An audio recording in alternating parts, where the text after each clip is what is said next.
Makan siang bisa masak steak, malamnya bisa masak steak impor. Karena nggak ada CCTV, nggak ada pengawasan. Padahal marginnya warung steak and shake itu bisa dibilang kecil. Betul, Saya yakin warung SS juga kecil. Yakin. Zaman sekarang kecil, itu kayaknya yakin. susah. Yakin warung steak marginnya kecil, Mas? Kecil. Yakin ya? Betul, Saya yakin warung SS juga kecil. Yakin. Zaman sekarang kecil, itu kayaknya yakin. susah. Yakin warung steak marginnya kecil, Mas? Kecil. Yakin ya? Betul, Saya yakin warung SS juga kecil. Yakin. Zaman sekarang kecil, itu Mas? kayaknya Yakin. susah. Yakin warung steak marginnya kecil, Mas? Kecil. Yakin ya? Yakin. Saya kok nggak percaya. Yakin. Saya kok nggak percaya.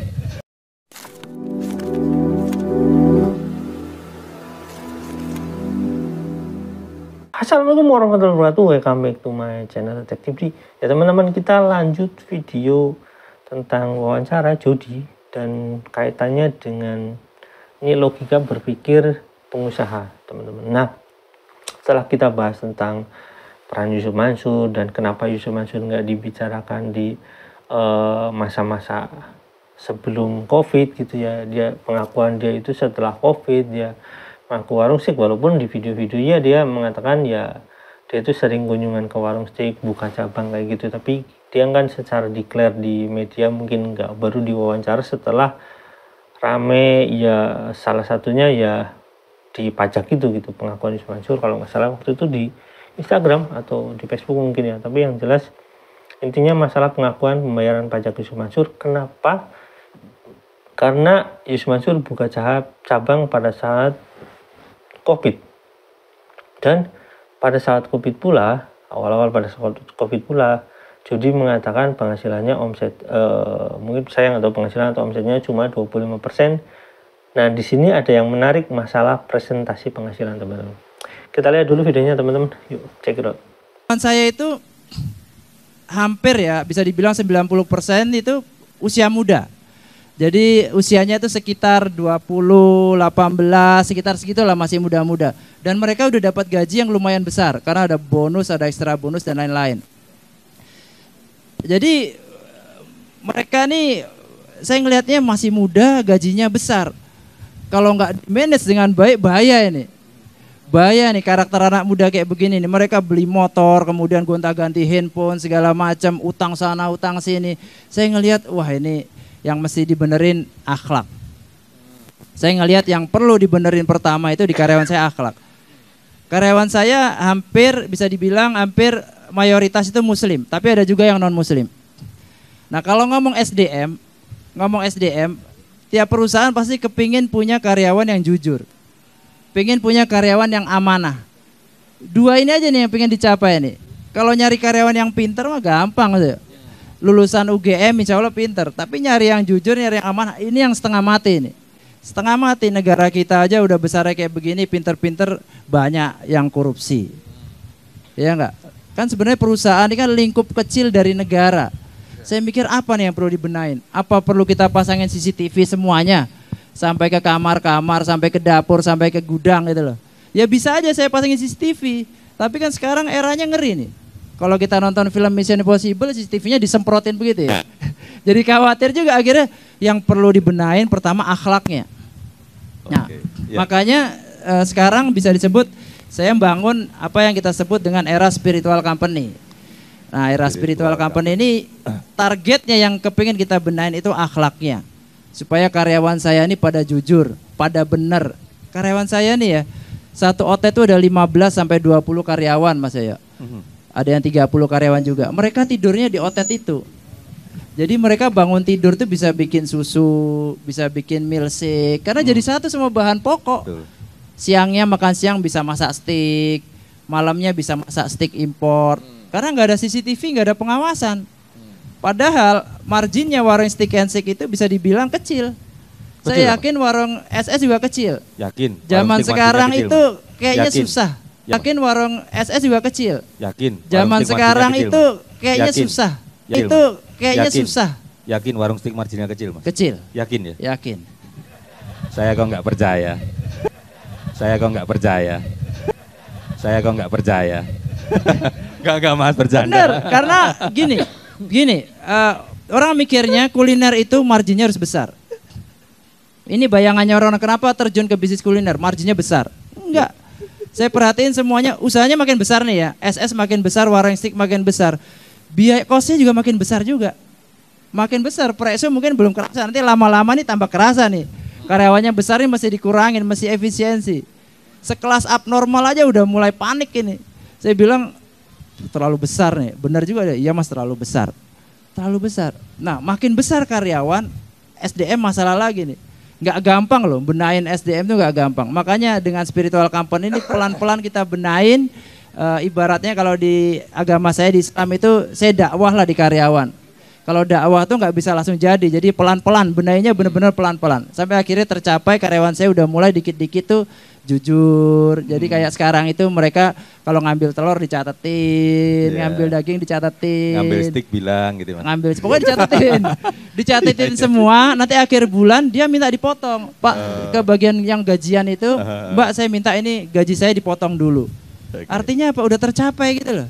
Ya, Kan minimal seneng. ganti ya, ambil telur, nanti tak beliin sana diganti. Kayak kalau di hotel di minibar itu loh. Nah, bisa harganya gitu. kan mahal kan Iya, situ. iya. Kita kira wah kacang nih, kacang Garuda di sana ada. Ambil dulu makan nanti beli di luar masukin lagi. Nah, gitu ya. kalau bisa gitu kan Indonesia enak Pak. Nah. Ngambil uang nanti balikin lagi Nah, gitu ya. yang penting Masalahnya kan ngambil sama. nggak dibalikin lagi tuh loh Pak. Nah, iya, repot. Oke, ya. jadi Eranya beda ini masalahnya. ya.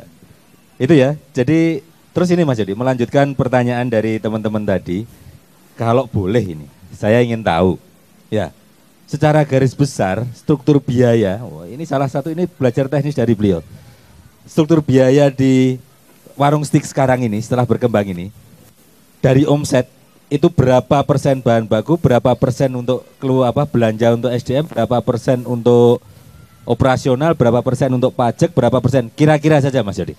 Ya. Ini kalau sama-sama pengusaha begini nih, pertanyaannya menjebak ini. Ayo. Dari awal mesti udah teknis langsung bicaranya nih. Lah biar untuk referensi. Oke, yang jelas marginnya itu Warung itu yang benar-benar bersih kemarin dihitung itu 8%. 8% loh. Percaya? Harus percaya. Harus percaya. Iya. Jadi mendingan buka kantor pajak daripada buka Warung Steak. Salaman dulu, Mas. Oke itu teman-teman videonya, teman-teman ada video yang menarik sebenarnya, katakan ya karyawan ya harus jujur lah. Terus bagaimana dengan bosnya gitu ya teman-teman, bagaimana dengan ownernya gitu ya teman-teman.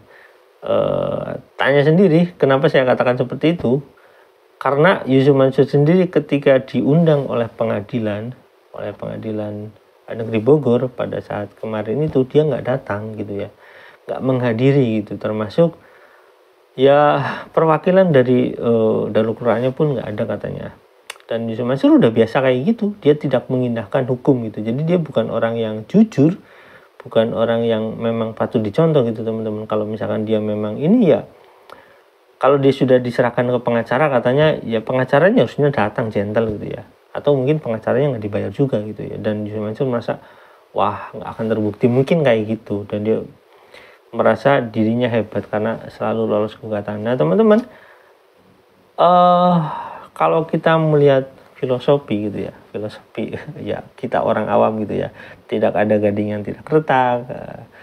Kalau misalnya kita berpikir tupai itu walaupun jago melompat, ini bahasa sederhana, tupai itu walaupun jago melompat gitu ya, itu pasti pernah jatuh juga gitu ya.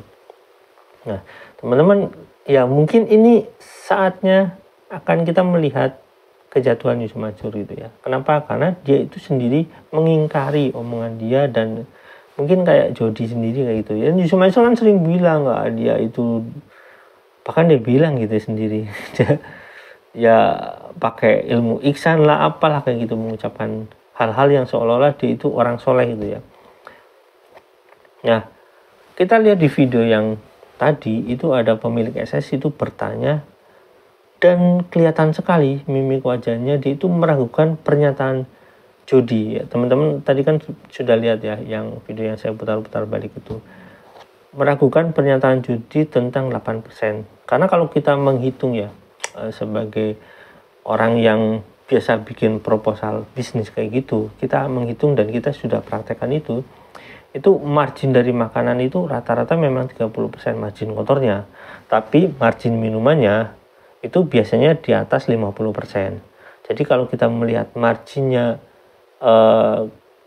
warung steak katanya kecil gitu ya wajar sekali pemilik warung SS ini nggak percaya gitu, karena kan margin minuman dan makanan itu kan sama saja dalam satu paket gitu teman-teman, walaupun nanti perhitungannya itu ya laba bersihnya setelah dihitung sudah dipotong ini dari omsetnya baru ada laba bersih.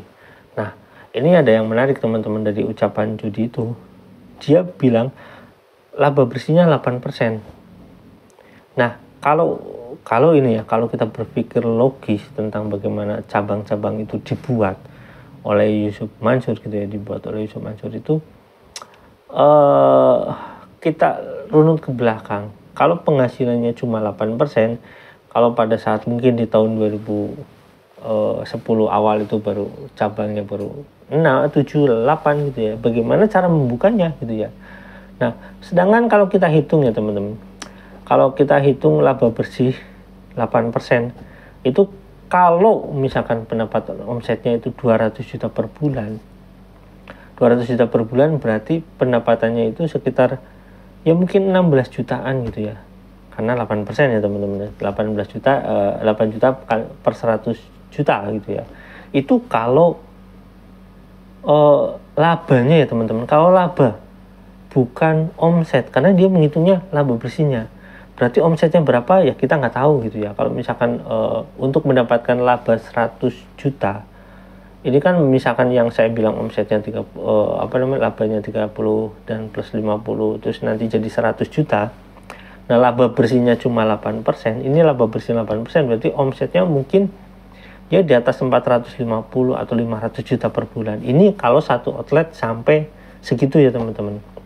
Nah, kalau laba bersih, nah kita bilang laba bersih nih, 8% yang diambil dari Judi ini 8%, ini hasilnya per bulannya itu kalau 50 cabang, misalkan 50 cabang itu berarti sekitar ya 16 juta.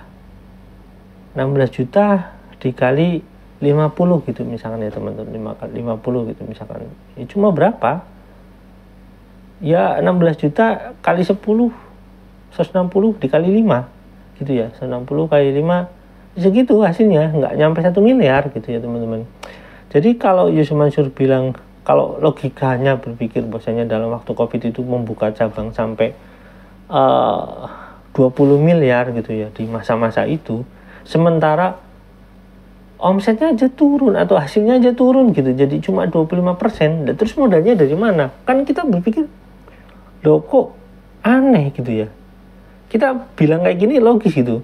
Apakah dia punya harta yang memang miliaran dan uangnya dari mana gitu. Sementara dia itu di masa-masa sebelumnya, masa-masa sebelumnya dia itu kan jelas ya, Yusuf Mansur ini mengalami ya semacam emosional yang tidak terkontrol gitu ya. Misalkan yang teriak-teriak gebrak-gebrak meja, saya butuh uang 1 triliun gitu, butuh duit 1 triliun. Itu kan marah-marah sambil mengatakan bahwasanya dia nggak punya uang gitu ya. Dia harus ngemis, ngamen gitu ya, ngasong gitu ibaratnya. Ngasongnya gimana? Ngasong minta uang sedekah di perempatan atau bagaimana, saya nggak tahu ya teman-teman. Ya, ini kan nggak masuk akal gitu. Kalau misalkan Yusuf Mansur itu nggak mendapatkan uang dari sesuatu yang sumbernya sangat besar gitu. Misalkan gini, misalkan ada yang bilang kalau 1 kali pengajian itu ulama atau habaib itu bisa nyampe miliaran teman-teman. Orang-orang yang sedekah itu ada yang ngasih mobil lah gitu ya, ada yang ngasih motor lah, ada yang ngasih apa sampai miliaran. Kalau kita lihat contohnya, ini contoh aja teman-teman, saya nggak tahu uang Habib Bahar dari mana, yang jelas Habib Bahar itu kan punya mobil yang sangat-sangat banyak gitu ya menurut saya gitu ya, dan itu mewah-mewah, dan kita nggak tahu uangnya dari mana. Dan saya nggak menuduh, cuma bertanya aja. Nah kalau Yusuf Mansur yang sama lebih gila lagi mungkin. Kenapa? Karena dulu dia itu selalu bicara tentang sedekah, mengiming-imingi sedekah, bicara tentang sedekah, dan orang tertarik mungkin untuk ke sana. Dan kalau bilang orang yang pernah nagih Yusuf Mansur di videonya pada Arso itu ya hasilnya bisa miliaran gitu ya teman-teman. Nah saya nggak tahu uangnya dari mana ketika Yusuf Mansur membuka cabang-cabang itu, karena di masa Covid itu ya kita belum konsen ke Yusuf Mansur ya. Nah kalau di wawancara TV One mengatakan di waktu pandemi ya, waktu pandemi buka cabang mungkin sampai 10 dan dia menghabiskan 20 miliar, sedangkan kalau kita menghitung yang di Tasik aja itu ya mungkin lebih dari situ. Bagaimana Yusuf Mansur berpikir ya itu lebih, ya itu sekitar 20 miliar. Ya kalau kita menghitung dari 20 miliarnya sendiri, itu uang dari mana 20 miliar gitu ya, untuk buka cabang lagi di masa Covid, teman-teman, di masa Covid. Dan itu sepi di masa Covid, kosong gitu ibaratnya, dan itu bisa bertahan sampai setelah masa Covid. Biaya operasionalnya itu nggak mudah untuk didapatkan gitu ya, karena ya hasilnya sedikit gitu ya dari penjualannya. Dan terus bagaimana? Nah ya teman-teman ya bisa tahu sendirilah. Kalau sekali lagi ini omongan saya, ini ngomongan Iqbal, Pak Iqbal itu dia mengatakan ya mereka mengumpulkan uang dari sedekah untuk biaya itu. Ya kalau misalkan ada apa-apa tuduhan atau apa ya tanya ke Pak Iqbal lah. Kalau Yusuf Mansur berani gitu ya. Kalau nggak berani ya gitulah intinya. Kayak di sini ya teman-teman bisa simpulkan. Jadi kalau teman-teman makan di warung steak, teman-teman harus lebih berhati-hati. Kenapa? Kalau andai kata yang dikatakan Pak Iqbal ini benar, saya nggak ngomongin Yusuf Mansur, andai kata yang diomongkan Pak Iqbal ini benar, berarti kita adalah bagian daripada orang-orang yang menikmati sedekah yang bukan pada tempatnya gitu. Itu kan nggak baik gitu, walaupun kita bayar gitu ya, tapi kita memfasilitasi orang yang seperti itu gitu untuk mendapatkan laba ya. Intinya kayak gitu teman-teman. Ya teman-teman simpulkan sendiri, saya nggak sedang menuding ini kalau misalkan perkataan Pak Iqbal benar. Oke, sampai di sini jangan lupa like, subscribe, dan jangan lupa juga share. Wassalamualaikum warahmatullahi wabarakatuh. Bye.